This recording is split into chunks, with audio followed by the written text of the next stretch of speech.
The massive doors of the Galactic Council chamber slid open with a deep hum. Inside, hundreds of alien beings sat in floating pods, their voices creating a loud buzz of worry and fear. High Regent Thalmorax of the Velkari Empire stood in the center, his blue skin darker than usual with stress. "Honored council members," Thalmorax began, his voice shaking. "We must stop this war immediately. The humans are not what we thought they were." Admiral Kang Deho sat quietly on the bridge of his ship, the TDS Inchen's Pride. Through the large windows he could see the stars and the distant glow of the Kepler system. 3 months ago the Velkari had attacked human colonies there. Now those same colonies were free, and Velkari ships were running away from every battle. "Sir," Commander Park Hee-jin said as she walked up to him, "we're getting reports from all our ships. The Velkari are pulling back from the Andromeda Gateway too." Kang nodded slowly. "Good. How many ships did we lose in that fight?" "None, sir. 3 ships got small damage, but nothing serious." Back in the council chamber, Thalmorax was showing holographic images of the battles. The other council members watched with growing shock. They saw human ships moving in ways that seemed impossible, using tactics that no civilized species had ever used before. "Look at this," Thalmorax said, pointing to one image. "They attacked our supply lines first, not our main fleet. Then they hit our communication centers. When we tried to regroup, they were already behind us. They fight like animals." Council. Mediator Zethkar, a tall gray being with 4 arms, raised one hand. "The humans have clearly violated the rules of civilized warfare. We will send our peacekeeping fleet to enforce a ceasefire immediately." On the human ship, Captain Lee Min-ho was drinking coffee in his ship's small kitchen when the message came through.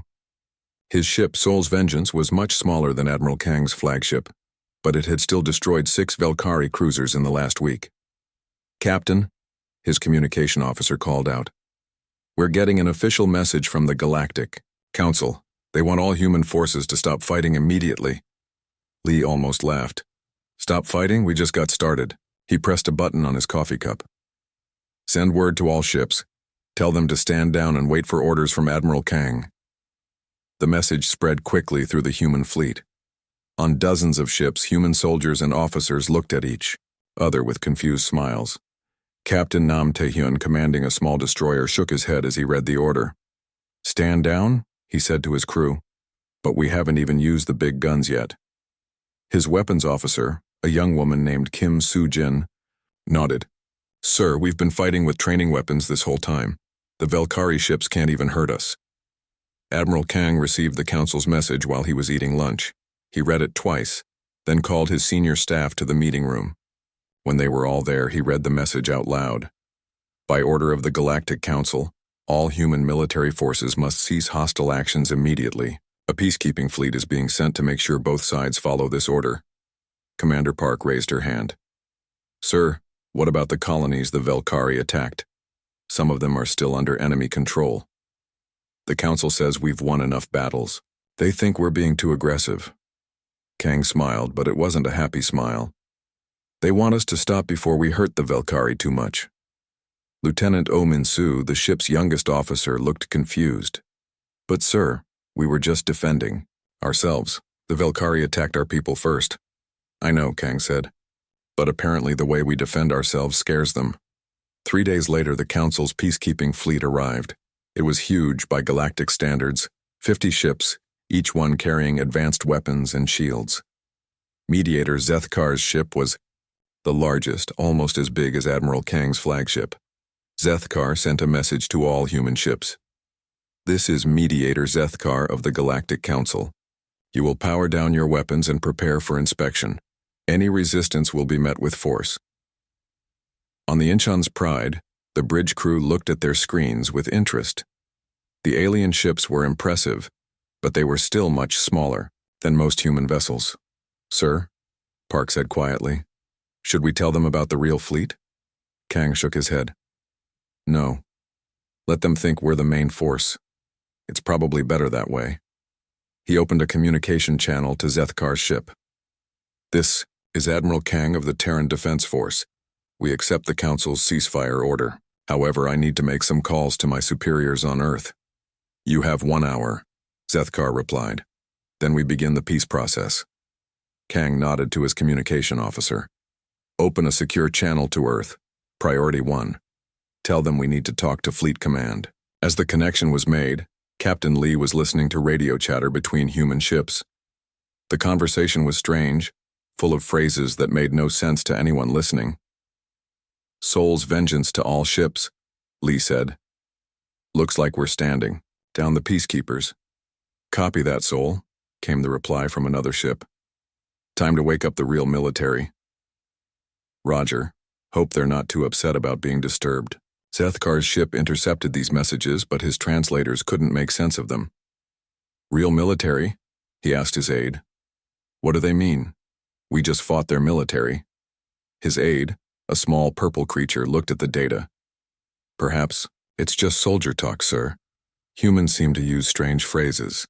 But on Earth, in a deep bunker beneath the city of Geneva, alarms were starting to sound for the first time in 50 years. Fleet Admiral Yoon Soo-jin looked at the message from Admiral Kang and felt something she hadn't felt in decades.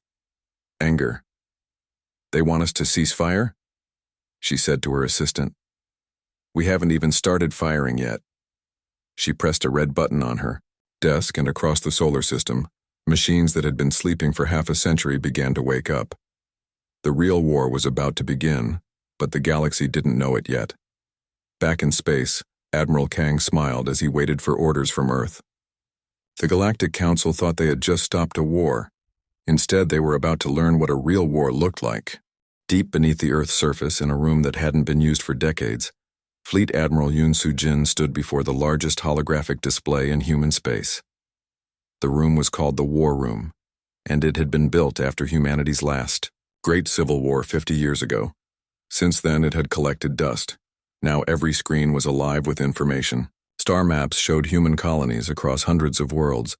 Ship counts displayed numbers so large they needed scientific notation.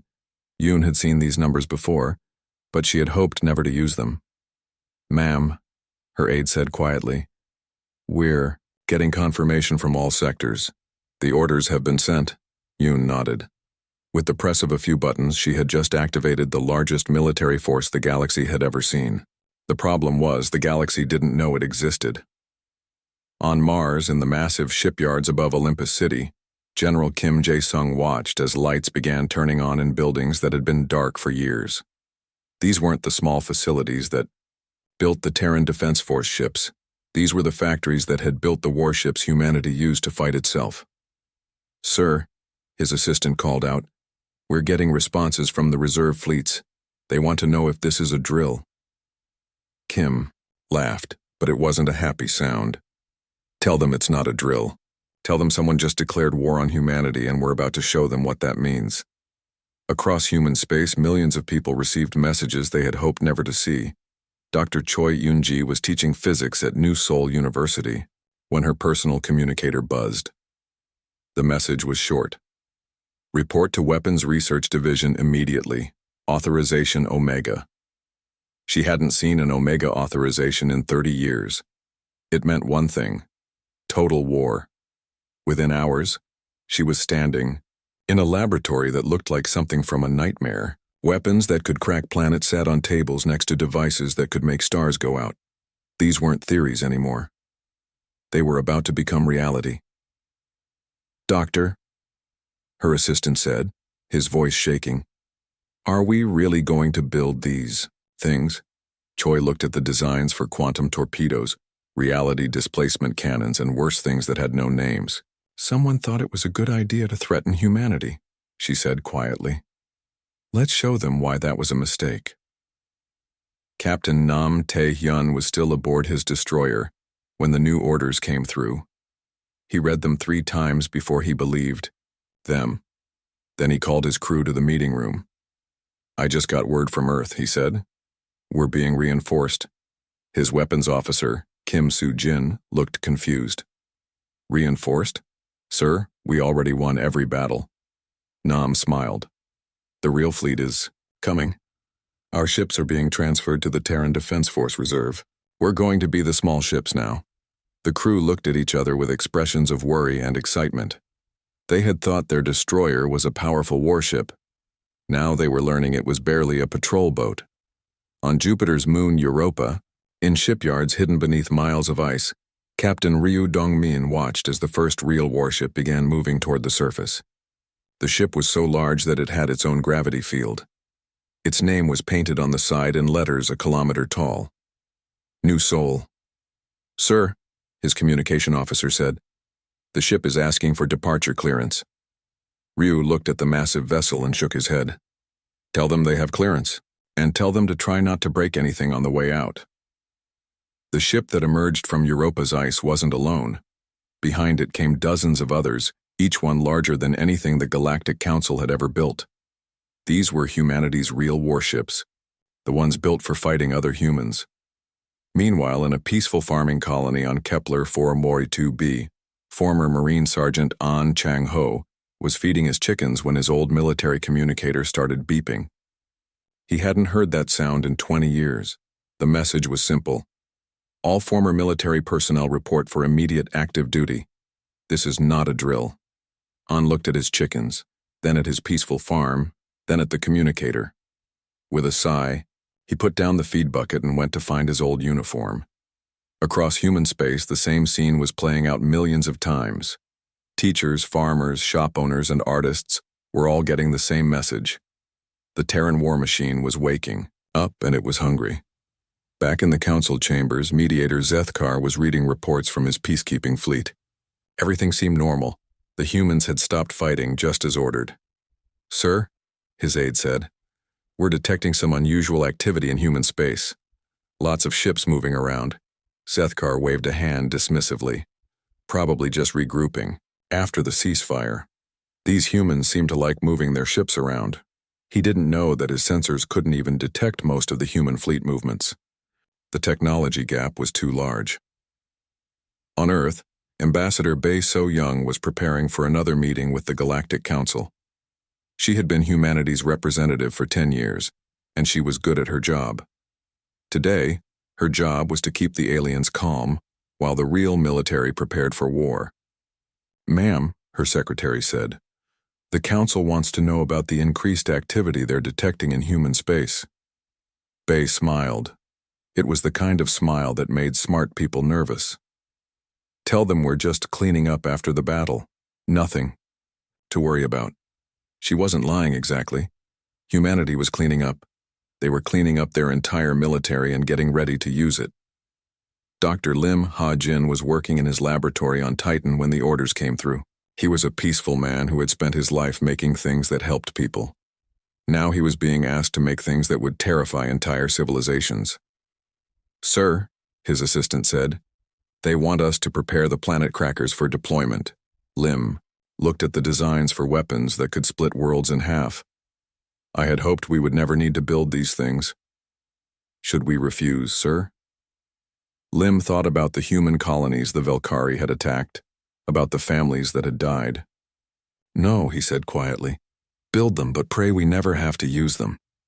On the bridge of the Incheon's Pride, Admiral Kang was watching the alien peacekeeping fleet with amusement. The largest council ship was barely the size of a human cruiser.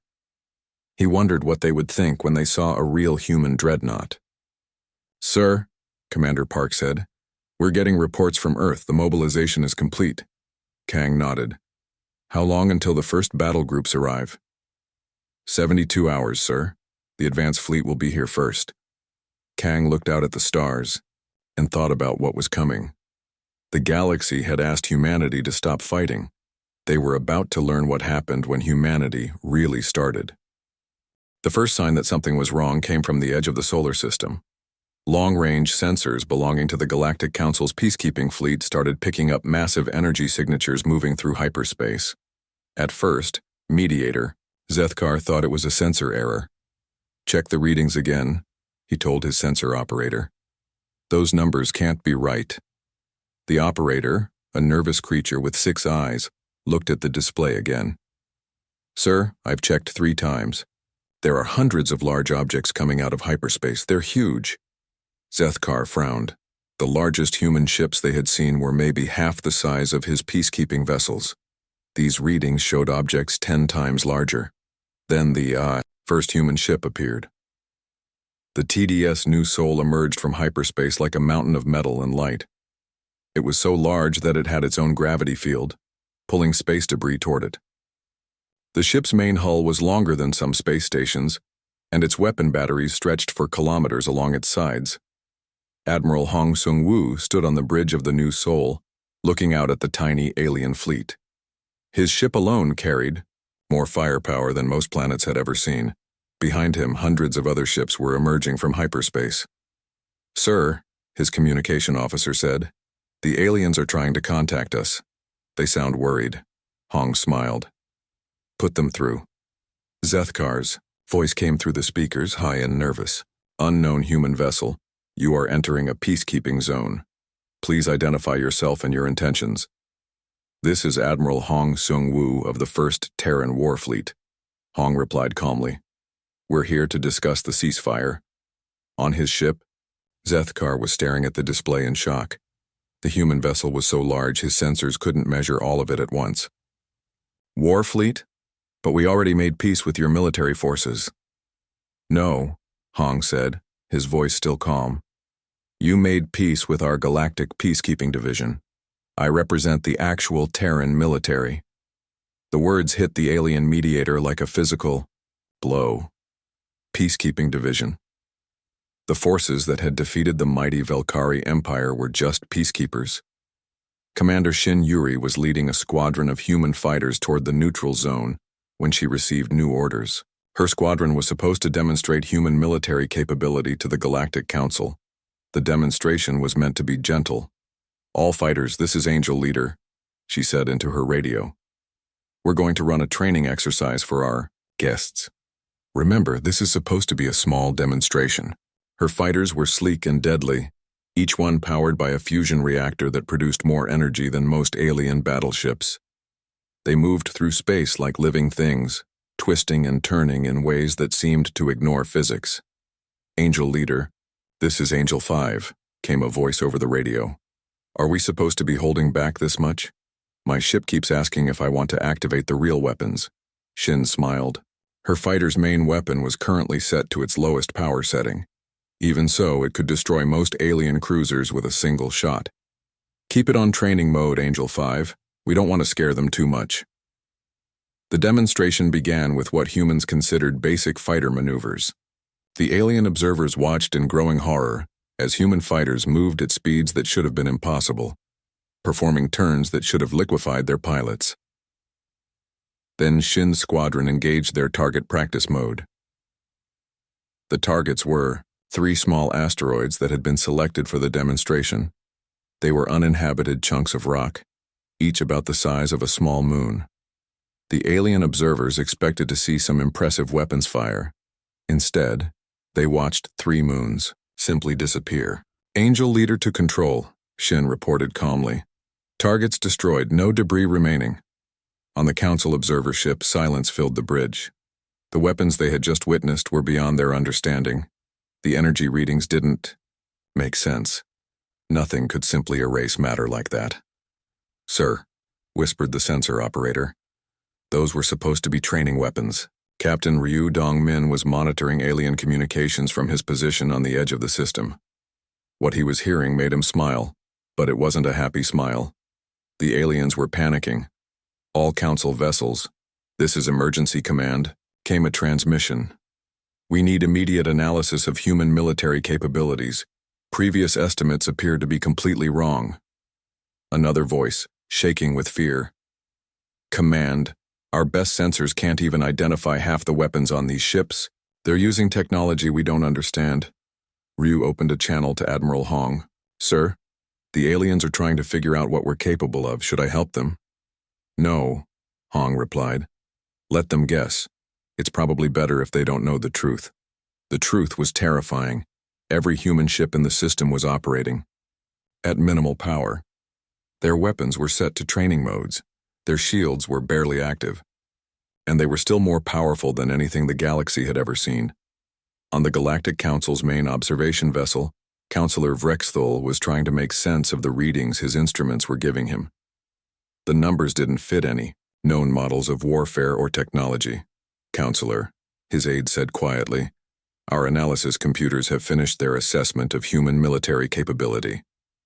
And, sir, based on what we've observed, the humans we fought before were using approximately 3% of their actual military capacity. Frexthal stared at the number. 0.003%. That meant the forces that had defeated the Velkari Empire were essentially a rounding error in human military strength. Are you certain of this calculation? We've checked it 17 times, sir. If anything, we may be overestimating their previous effort. Back on Earth, Fleet Admiral Yoon Soo-jin was receiving reports from the demonstration. Everything was going according to plan. The aliens were appropriately terrified, and humanity hadn't even shown them the really dangerous weapons yet. Ma'am, her aide said, we're getting surrender offers from 6 different species. They want to make sure they're not on our bad side when this is over. Yoon sighed. We're not conquering anyone. We just want to be left alone. Should I tell them that? Tell them we'll consider their offers. It might be useful to have friends when this is over. The demonstration continued for several hours. Human ships performed maneuvers that defied alien understanding of physics. Weapons that were supposedly small destroyed targets the size of cities. Technology that the aliens couldn't even name created effects that looked like magic. Through it all, the human crews remained calm and professional. To them, this was just a routine training exercise. They were being careful not to show off too much. Admiral Hong was reviewing the day's activities when he received a priority message from Earth.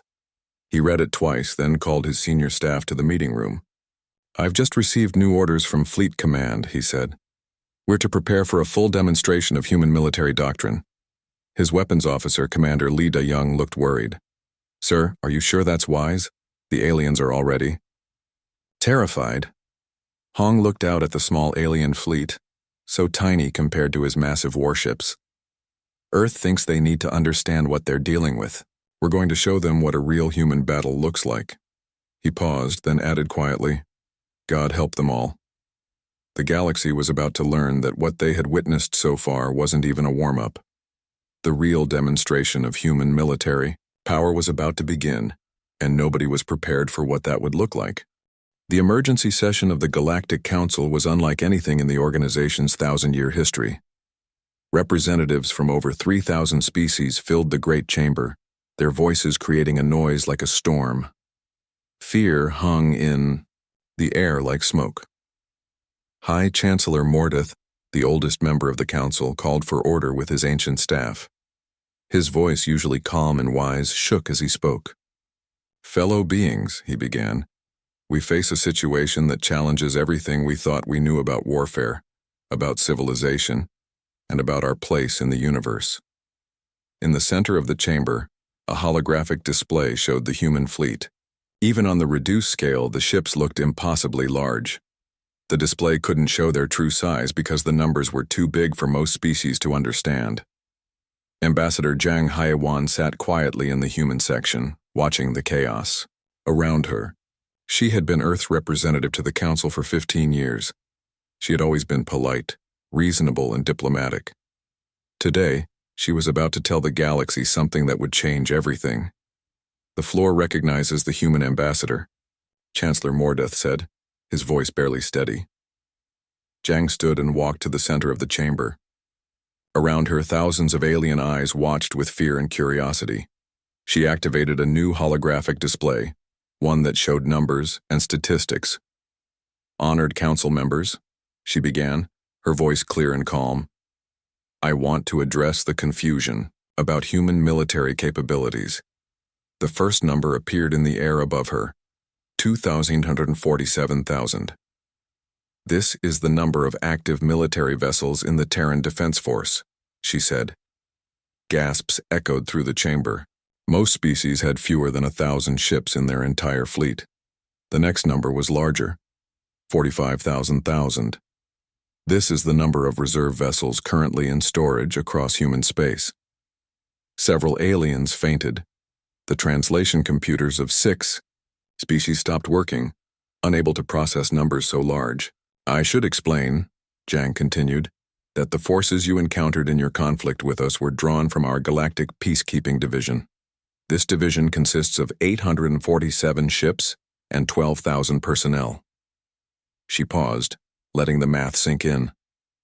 The forces that had defeated the Velkhari Empire represented less than 0.001% of human military strength. In the Velkhari section, High Regent Thalmorax was staring at the numbers with disbelief. His species had thrown their entire military force against what was essentially a human police unit. Zhang activated another display.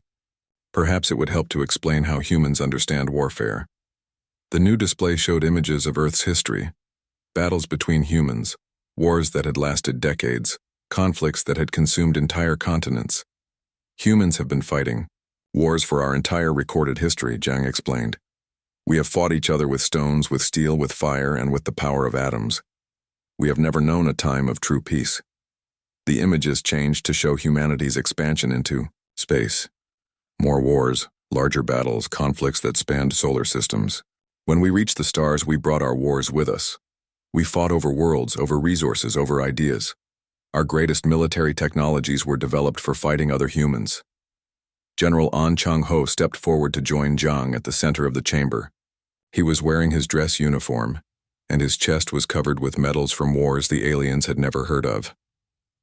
I have fought in 7 major conflicts, he said simply. 3 civil wars, 2 colonial rebellions, and 2 wars against human separatist movements. Each of these wars involved more ships and more soldiers than your entire galaxy has ever seen in one place. He activated a tactical display. What you call total war would be classified by human military doctrine as a minor border skirmish. Your largest battles would barely qualify as police actions by our standards. The chamber was completely silent now. Even the translation computers had stopped their humming. When the Velkhari attacked our colonies, General An continued, our response was governed by something we call proportional escalation. We sent a force appropriate to the threat level. He paused, looking around the chamber. The threat level was assessed as minimal. In the Velkhari section, Thalmorax stood up. His voice was barely a whisper, but in the silence it carried clearly. We surrender, he said. The Velkhari Empire formally surrenders to humanity. We beg for mercy. Zhang smiled gently. There's no need for surrender. We don't want to conquer anyone. We just want to be left in peace. But, Thalmorax continued, what we saw in the neutral zone, those demonstrations, surely that was your full military power. General An shook his head. Those were training exercises. We were being very careful not to damage anything important. Commander Omi Young, representing the Cultural Exchange program, stepped forward. Perhaps I can help explain human philosophy, she said. A new display activated showing human children playing. Human children play games that would terrify most adult alien soldiers. We teach them tactics and strategy as basic education. Every human civilian has received military training. The display changed to show human cities. Our civilian manufacturing can be converted to military production in a matter of days. Every human colony has the capability to build warships. But why? Asked Counselor Zethkar, his voice full of confusion. Why do you prepare so much? For war? Oh smiled sadly. Because we learned long ago that the best way to avoid war is to be completely ready for it. We call it peace through superior firepower. And if someone forces you into a real war? Asked Chancellor Mordeth. The 3 humans looked at each other. General An answered, his voice quiet but clear. Then we stop holding back. The words hung in the air like a death sentence. Around the chamber, representatives began to understand the terrible truth. Humanity had been polite during their conflict with the Velkhari. They had been gentle, restrained, civilized. They had been playing. Zhang activated one final display. It showed a single human ship, larger than anything the galaxy had ever seen. This is the TDS Titan's Fury, she said. It's one of our older dreadnoughts built 50 years ago for our Civil War. It carries enough firepower to sterilize an entire solar system. She paused, then added quietly, "We have 12,000 ships like this one." The chamber erupted in panic. Representatives began shouting, some demanding immediate peace treaties, others calling for their species to relocate to other galaxies. Chancellor Mordeth banged his staff repeatedly until order returned. What do you want from us?" Zhang looked around the chamber, at all the frightened faces, at species that had ruled their corners of space for millennia, and were now trembling like children. "We want what we've always wanted," she said simply. "To be left alone, to live in peace, to trade with our neighbors and explore the universe." "And if we leave you alone?" asked a representative from the Outer Rim. "Then you'll never see our true military," Zhang replied. "You'll deal with our diplomats, our traders, our explorers. The war fleets will go back to sleep. And if someone threatens you again?" General An stepped forward, his expression serious. "Then we'll remind them why the galaxy is better off with humans as friends instead of enemies." The session ended with species after species formally requesting peace treaties with humanity. Not because they were forced to, but because they finally understood what the alternative would look like. As the aliens filed out of the chamber, Zhang remained behind, looking at the empty seats. Commander O approached her. "Do you think they understand now?" O asked. Zhang nodded slowly. "They understand that we could conquer the entire galaxy if we wanted to. More importantly, they understand that we don't want to." "And that's enough?" "It has to be," Zhang replied, "because the alternative is showing them what happens when humans stop being reasonable, and nobody wants that."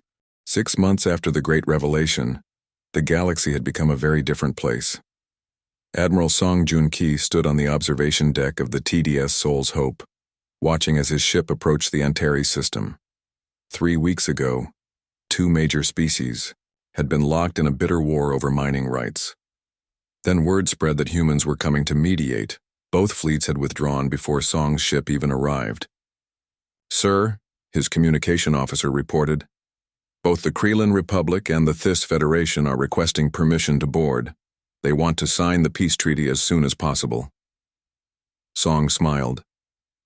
The Terran Peace Corps had been his idea, though he had never expected it to work so well.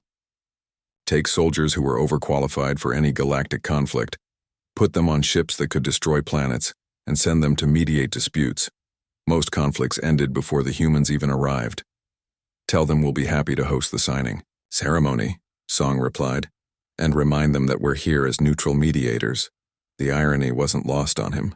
The galaxy's most powerful military force had become its most trusted peacekeeping organization, simply by being polite about their overwhelming superiority. On the research station orbiting Proxima Centauri, Dr. Lim Ha-jin was working on humanity's newest challenge: how to help other species without making them completely dependent. The Galactic Technology Exchange Program was his responsibility, and it was more complicated than fighting wars.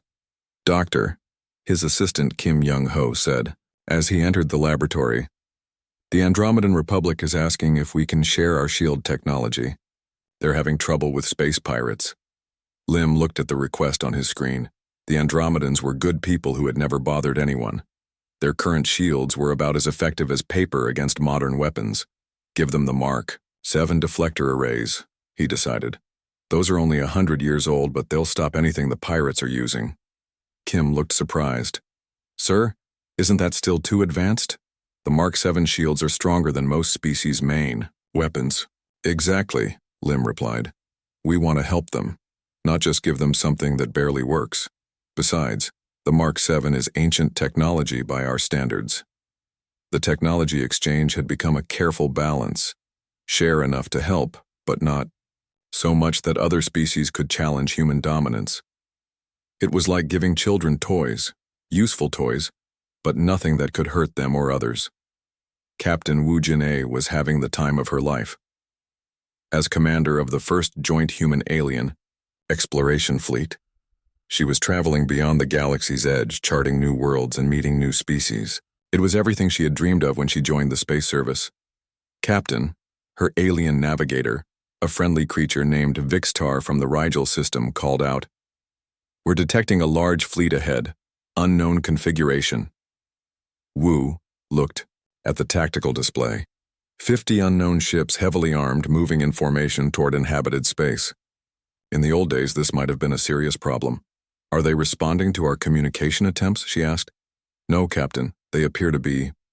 Wait. Vixtar's 6 eyes widened. Captain, they're turning around. All 50 ships are. Retreating at maximum speed. Wu grinned.